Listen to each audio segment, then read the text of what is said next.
Daripada Abdullah bin Sa'ad Maula Aisyah radhiyallahu anha, isteri Nabi sallallahu alaihi wasallam, dia berkata, aku telah mendengar Abu Hurairah radhiyallahu anhu berkata,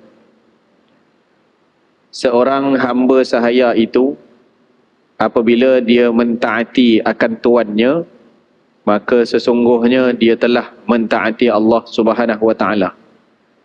Maka apabila dia telah mendurhakai akan tuannya, maka sesungguhnya dia telah menderhakai akan Allah Subhanahu wa taala. Bismillahi masyaallah, la quwata illa billahi masyaallah, kullu ni'matin minallah masyaallah, al khairu kulluhu biyadillah masyaallah, la yasrifu su'a illallah. Amma ba'd. Alhamdulillah, syukur kita rafa' kehadrat Allah Subhanahu wa taala atas limpah kurnia, izin dan rahmat darinya, dapat sekali lagi kita sama-sama berkumpul di rumah Allah, beriktikaf di dalam masjid ini pada hari mulia Sayyidul Ayyam, hari Jumaat yang diberkati oleh Allah Subhanahu wa taala, untuk kita berkumpul menantikan masuk waktu salat fardu Jumaat. Sebentar lagi untuk kita dengarkan dua khutbah yang disampaikan oleh khatib, dan untuk kita salat 2 rakaat salat Jumaat secara berjamaah. Sementara itu kita duduk dengarkan hadis-hadis Nabi sallallahu alaihi wasallam daripada kitab Al-Adabul Mufrad yang disusun oleh Al-Imam Al-Bukhari radhiyallahu anhu, wa nafa'ana bihi wa bi'ulumihi fid dharaini amin ya rabbal alamin. Wa bihi ilahi qala haddatsana Ahmad ibn Isa qala haddatsana Abdullah ibn Wahb qala akhbarani Makhramah ibn Bukair an abihi an Abdullah ibn Sa'ad maula Aisyah zawjin Nabi sallallahu alaihi wasallam qala sami'tu Abu Hurairah yaqul al-'abdu idza ata'a sayyidahu faqad ata'a Allah 'azza wa jalla, fa idza 'asa sayyidahu faqad 'asa Allah 'azza wa jalla. Daripada Abdullah bin Sa'ad Maula Aisyah radhiyallahu anha, isteri Nabi sallallahu alaihi wasallam, dia berkata, aku telah mendengar Abu Hurairah radhiyallahu anhu berkata, seorang hamba sahaya itu apabila dia mentaati akan tuannya, maka sesungguhnya dia telah mentaati Allah Subhanahu wa taala.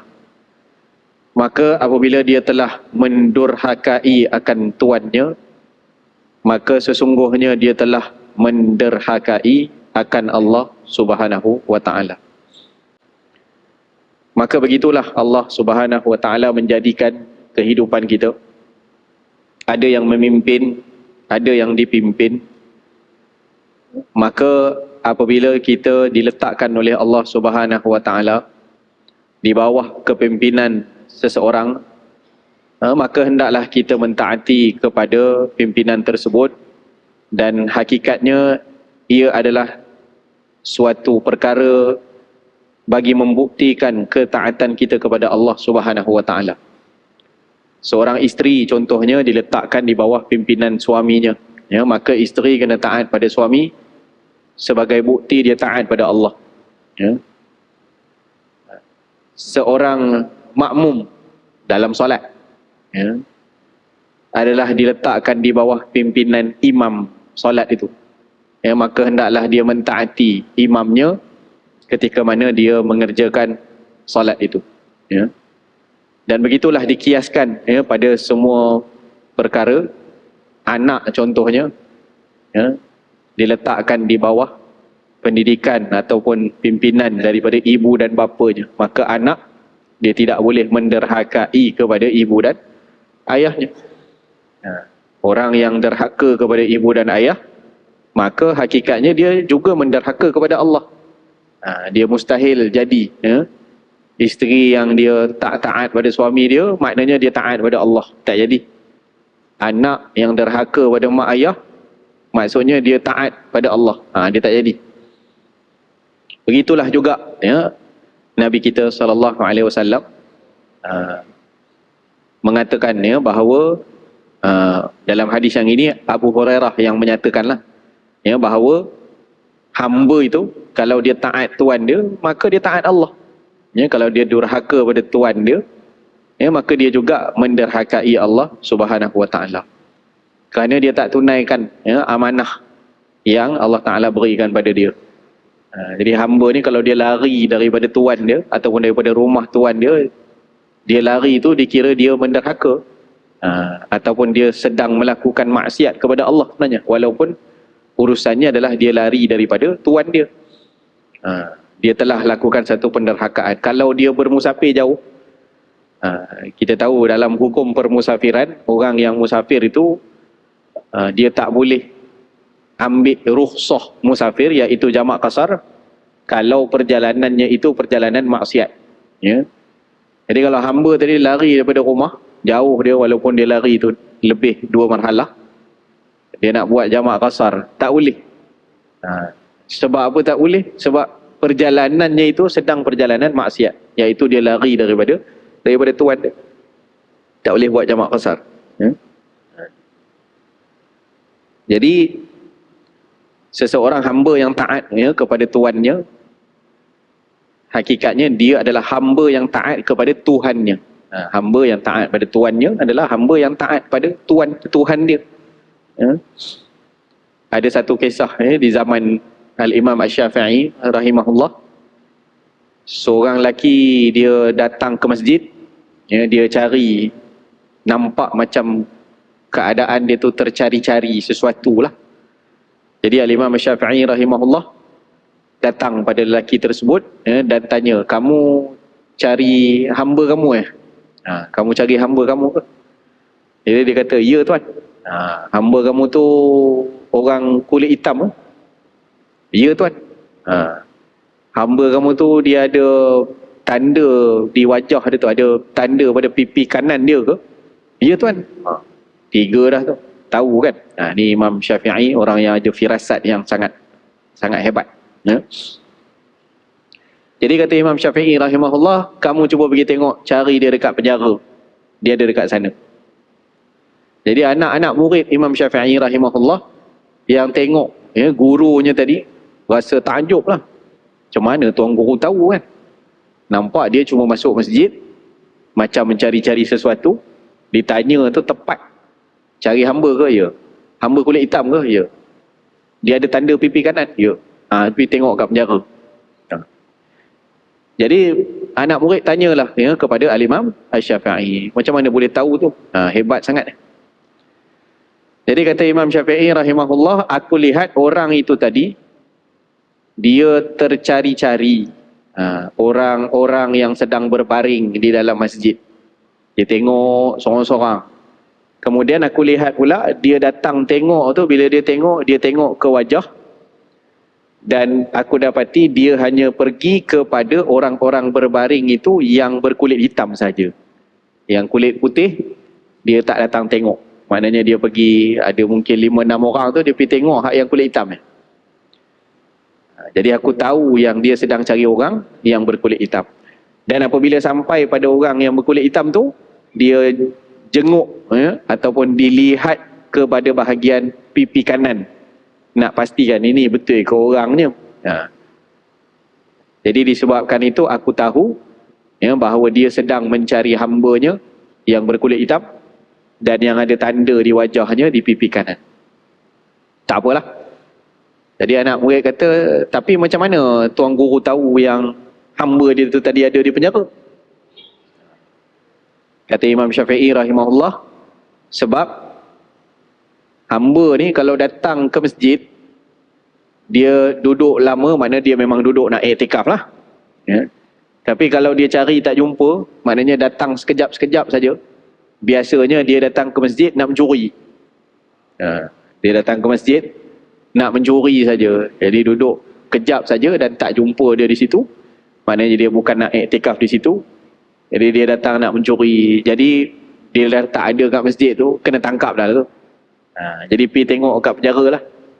Maka itu adalah kehebatan, dipanggil firasat daripada Al-Imam Asy-Syafi'i, melihat melalui qarinah-qarinah, tanda sekeliling tu, diperhati pun dah boleh.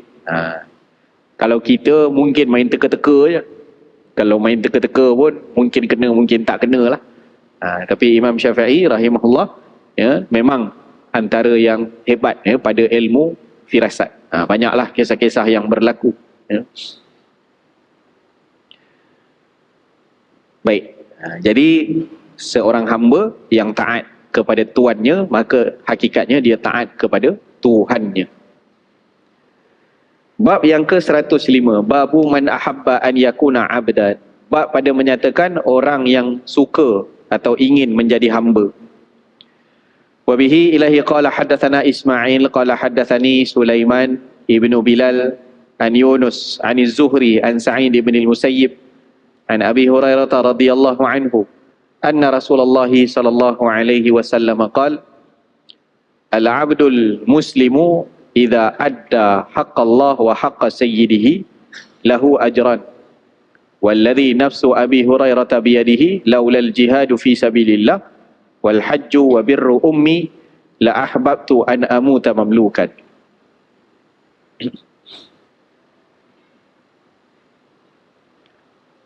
Daripada Sayyidina Abi Hurairah radhiyallahu anhu bahawasanya Rasulullah sallallahu alaihi wasallam bersabda, seorang hamba yang muslim apabila dia telah menunaikan hak Allah Ta'ala dan hak tuannya, maka baginya 2 ganjaran pahala.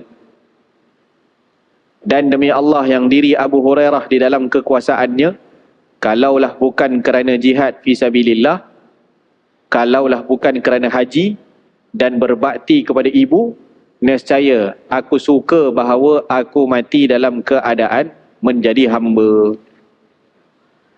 Jadi Nabi SAW menyatakan tentang perihal kehambaan. Hamba Muslim tu kalau dia tunaikan hak Allah dan hak tuan dia, 2 pahala dia. Dia jadi seorang yang menunaikan hak hakiki. Kita ni hidup kita ni walaupun merdeka tetap hamba juga. Merdeka tu maknanya hanya segi daripada segi kehidupan kemanusiaan lah. Status antara manusia itu merdeka.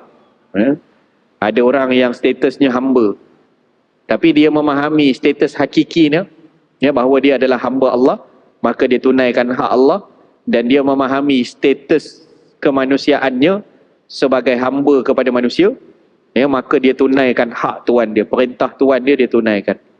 Jadi 2 pahala. 2 pahala. Dan Sayyidina Abu Hurairah radhiyallahu anhu bila dipanggil sahabat ni, mereka semangat bila dengar tentang peluang-peluang untuk dapat pahala. Ya.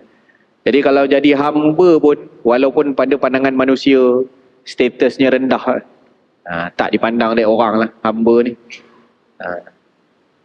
Tapi dia jadi hamba yang taat pada tuan dia, kehidupannya berlangsung sekitar melaksanakan perintah tuan dia saja. Apa kerja yang dibagi dek tuan dia ditunaikan, pun boleh jadi pahala. Ya. Dan dia dapat pahala daripada Allah kerana dia tunaikan hak Allah, dan dia dapat pahala daripada Allah kerana dia tunaikan kerja dia sebagai hamba pada tuan dia. Jadi kata Abu Hurairah, aku ni kalau tak kerana jihad fisabilillah, haji dan berbakti kepada ibu, nescaya aku suka bahawa aku mati dalam keadaan menjadi hamba. Yakni apa? Kalau dapatlah, kalau boleh, sebab Abu Hurairah bukan hamba lah. Maknanya peluang untuk dapat pahala dekat situ ada. Jadi aku suka, ya, dalam keadaan tersebut. Dan kita tahu melalui sirah bahawa Sayyidina Abu Hurairah radhiyallahu anhu menyebutkan dalam hadis ini pun, Sayyidina Abu Hurairah sebut tentang kalau tak kerana jihad, kalau tak kerana haji, dan kalau tak kerana berbakti kepada mak aku. Abu Hurairah ni dia ada hadis yang special berkenaan hubungan beliau dengan ibu beliau kan. Bahkan Nabi SAW sendiri mengiktiraf betapa kecintaan Abu Hurairah kepada ibu dia. Nabi kata apa? Min alamatil iman. Antara alamat berimannya seseorang atau sempurnanya iman seseorang adalah hubbu Abi Hurairah wa ummihi. Antara alamat iman seseorang itu sempurna adalah dia kasihkan Abu Hurairah dan kasihkan mak dia. Mak Abu Hurairah tu sekali. Sebab apa? Sebab Abu Hurairah disebut oleh Al-Imam Az-Zuhri, beliau tidak menunaikan haji sehinggalah ibu beliau wafat.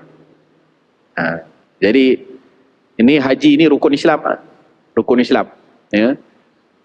Ada peluang-peluang dah boleh pergi dah untuk tunai haji. Tapi beliau menangguhkan haji itu hanyalah kerana apa? Kerana satu ruang pahala yang lebih besar yang ditunaikan oleh beliau, iaitu khidmat kepada ibu dia. Dia tangguhkan. Dan daripada situ terbitlah macam-macam hukum lah. Boleh tak tangguhkan haji? Ya, kerana sesuatu perkara jawapannya boleh. Ada keperluan-keperluan ya, yang mendatang.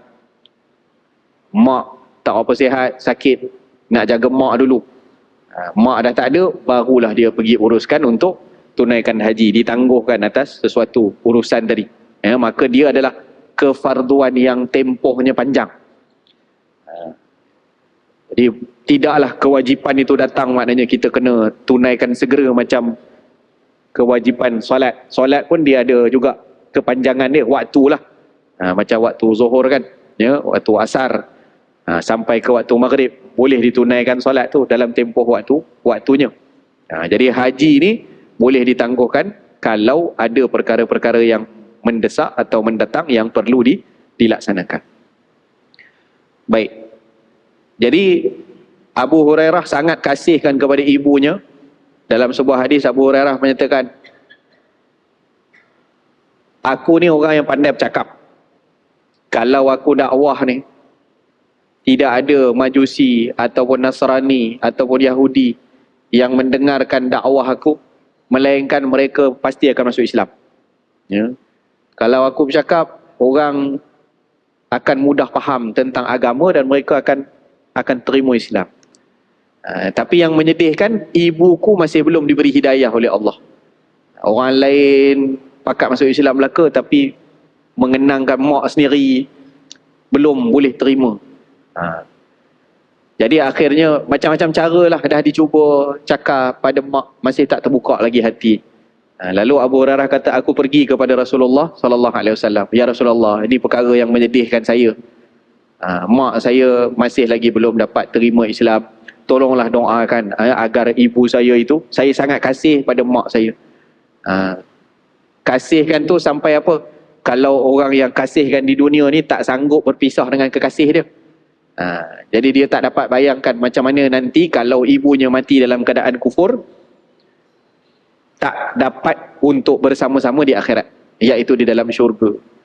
Maka saya sangat sedih memikirkan tentang perkara tersebut. Tolonglah doakan ya, ibu saya masuk Islam, agar saya tidak terpisah dengan dia di dalam syurga, di akhirat. Jadi Nabi pun doakan untuk Abu Hurairah dan ibunya, ya. Dan kata Abu Hurairah, aku tak sempat masuk rumah lagi, balik tu aku bagi salam, ibuku daripada dalam rumah menjawab salamku dan mengatakan, wahai Abu Hurairah, aku telah masuk Islam. Aku telah masuk Islam. Maka suka sangat Abu Hurairah dengan perkara tersebut, ya. Dan begitulah Nabi SAW sabdakan, antara alamat iman seseorang itu adalah dia kasihkan Abu Hurairah dan dia kasihkan ibu kepada Abu Hurairah, ya.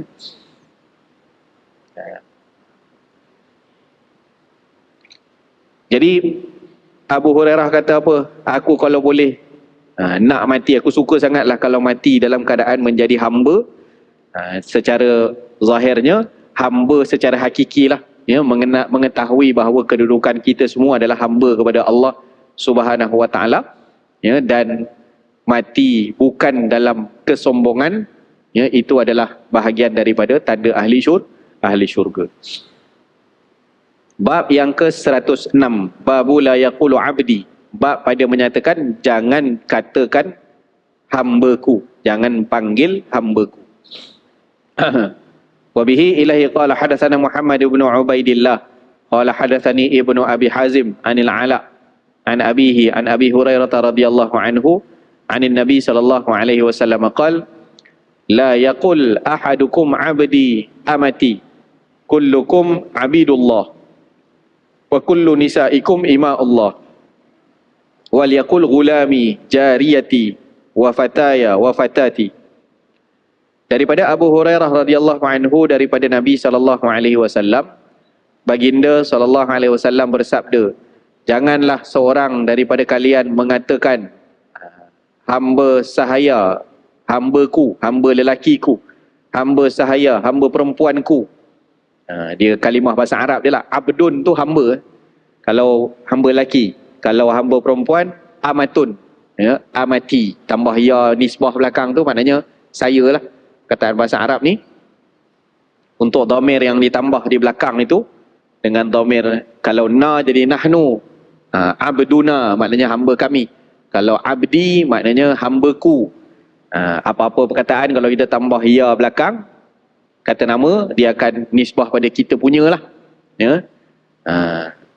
Kalau kolam contohnya pen, kolamun. Kalau pen saya, kolami, tambah ya belakang. Ismun, nama, nama saya ismi, begitu, ya. Kalau tanya khabar orang kan, kaifa haluka, ka tu kamu, biasanya jawab teruslah khair ataupun alhamdulillah. Tapi kalau nak ulang balik, kita akan sebut hali, hal saya, dia ada ya belakang, ya. Jadi Nabi kata jangan panggil abdi, hamba aku, hamba aku, ataupun amati, amah tu perempuan, ya, amati maknanya hamba perempuanku. Jangan panggil macam tu, ya. Sebab apa? Nabi kata kerana kalian semua adalah hamba Allah, dan semua isteri-isteri kalian juga adalah hamba Allah. Dan hendaklah dia mengatakan gulami sebagai gantilah. Kalau nak sebut, jangan sebut dengan abdun, tapi sebut dengan gulam. Sebab tu pembantu Nabi disebut gulam kan.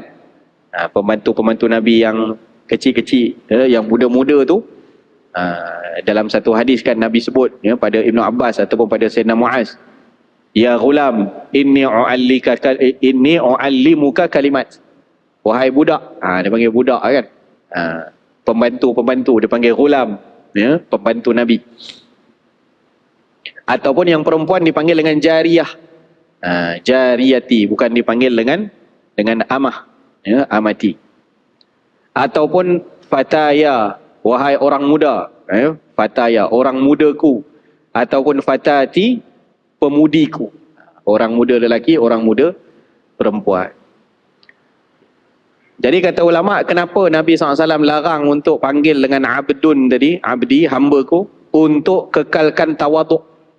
Yang pertama. Yang kedua adalah untuk membebaskan diri daripada takabur dan rasa agung dengan diri sendiri. Dia sebab hamba kan. Kalau hamba ni, perkataan abdun itu, biasanya orang akan datang zihin dalam hati dia bahawa hamba ni hamba Tuhan. Abdullah, ya, hamba Tuhan.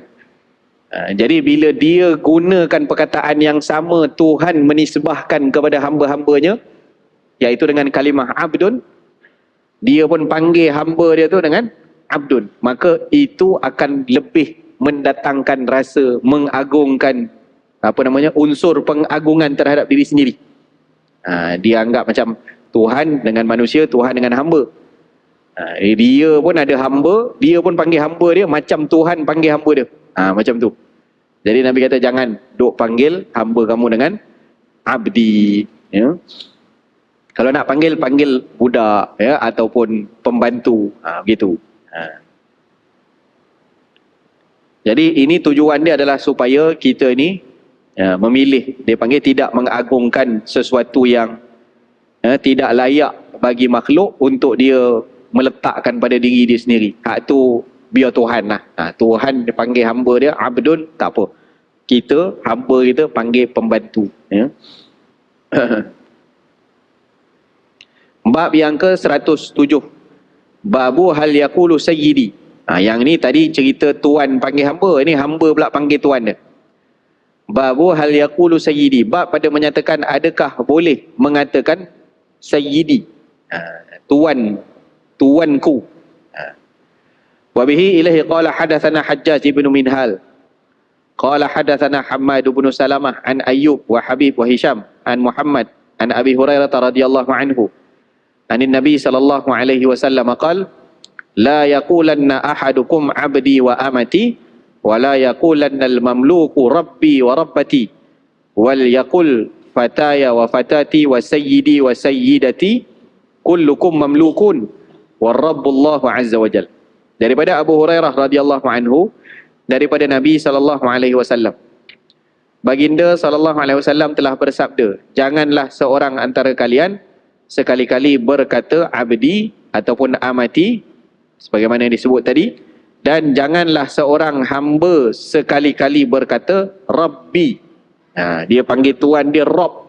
Rabb ni memanglah maksud dia pentadbir.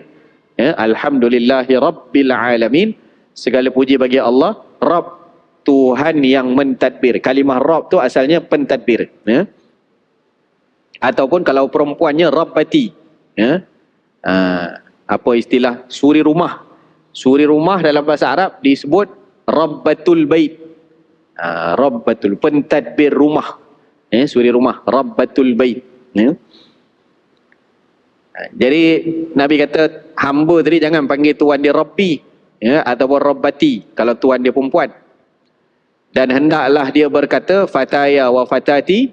Ini kalau tuan nak panggil hamba, ataupun hamba panggil tuan dengan sayyidi wa sayyidati. Sayyid ni tuan lah. Tuan, sayyidi ataupun sayyidati. Kalau bahasanya jadi diringkaskan atau dimudahkan sebutannya jadi Sidi. Itu kita selalu dengar kan, ya Sidi ya Maulana. Sidi itu sebenarnya Sayyidi. Sayyidi, sebutan tashil lah, sebutan ringan bagi Sayyidi. Ya Sidi ya Maulana.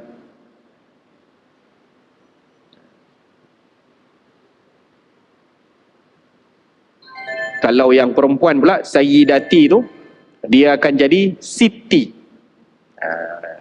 Bagi dekat yang bahasa Melayu kita, ramai orang Melayu perempuan bagi nama anak Siti. Di Siti itu sebenarnya gelaran. Gelaran Sayyidati bagi apa namanya, bahasa yang diringankan, kalimah yang diringankan daripada Sayyidati jadi Siti. Sebab tu orang dulu-dulu Siti ni dia letak pada nama-nama tokoh. Siti Aisyah, Siti Fatimah, Siti Khadijah. Kenapa tu? Sebab nama-nama itu adalah nama-nama tokoh yang diagungkan, terutama yang berkaitan dengan wanita-wanita di sekeliling Rasulullah sallallahu alaihi wasallam. Asalnya Sayyidati Fatimah, Sayyidati Khadijah, Sayyidati Aisyah. Dan Nabi simpulkan, Nabi kata setiap daripada kalian adalah hamba yang dimiliki, sedangkan pemiliknya adalah Allah. Ini hakikat. Hakikat lah kan.